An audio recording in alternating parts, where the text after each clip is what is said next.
آپ دیکھ رہے ہیں روشن پاکستان نیوز۔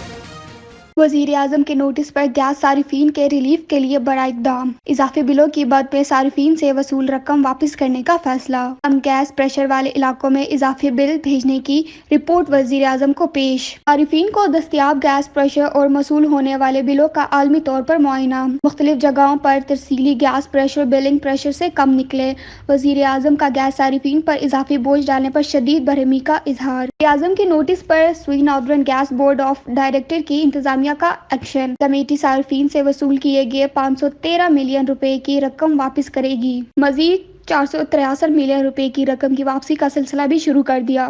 وزیر اعظم کے نوٹس پر کمپنی نے حقیقی گیس پریشر کے مطابق بلنگ درست کر لی۔ سوئی ناردرن نے فروری مارچ 2019 کے لیے 50 ملین صارفین کو واپس کر دیے۔ وزیر اعظم نے آئندہ گیس بل حقیقی گیس پریشر کی بنیاد پر جاری کرنے کی ہدایت کر دی۔ مختلف علاقوں میں سپلائی اور ڈیمانڈ کی صورتحال پر بھی مسلسل نظر رکھنے کی ہدایت۔ وزیر اعظم عمران خان کے بڑے اعلان کے بعد بلوچستان جیسا صوبہ جہاں سے گیس نکلتی ہے، اب وقت آ گیا ہے کہ ان کے متعلق بھی حکومت اقدام کرے گی۔ شاید وزیر اعظم عمران خان پہلے ہوں جو اس پسماندہ صوبے کا بھی سوچیں گے۔ میں عرفان حیدر کے ساتھ ردا فاطمہ، روشن پاکستان نیوز، اسلام آباد۔